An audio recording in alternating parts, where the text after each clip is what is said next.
अकबर विक्रमादित्य की ही तरह नवरत्न रख रहा था, विद्वानों की संगत कर रहा था।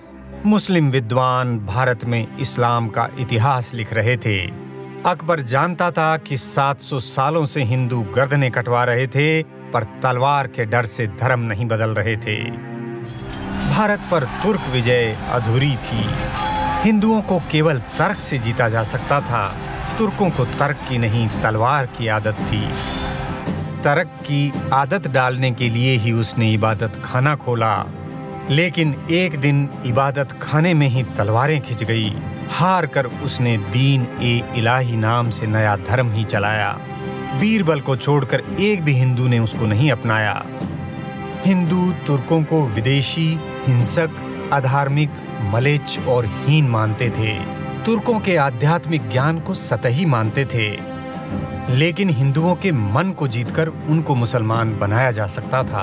कृपा कीजो, दर्शन दीजो, सोए भाग जगइयो, मौला अली के सदके में कभी मेरे घर भी आइयो, मुझे जिक्र पा करो महाराज। ये काम सूफियों ने किया।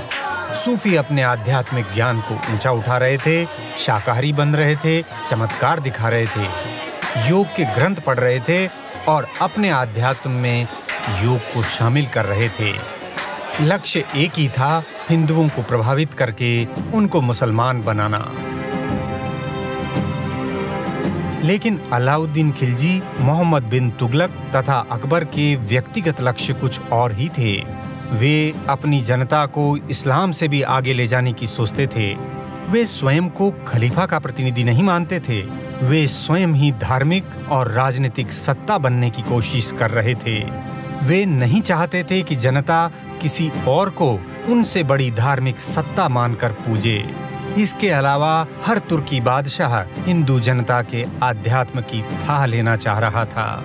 इसलिए चमत्कार दिखाने के लिए मोहम्मद बिन तुगलक योगियों को बुलाता था। अकबर ने तुलसी को और औरंगजेब ने गुरु तेग बहादुर को चमत्कार ही दिखाने के लिए कहा था। तुगलक से लेकर अकबर तक और जहांगीर से लेकर औरंगजेब तक हिंदुओं को एक ही संदेश दिया गया है। हिंदुओं, तुम्हारे आध्यात्मिक नेतृत्व के पास कोई चमत्कारिक शक्ति नहीं है।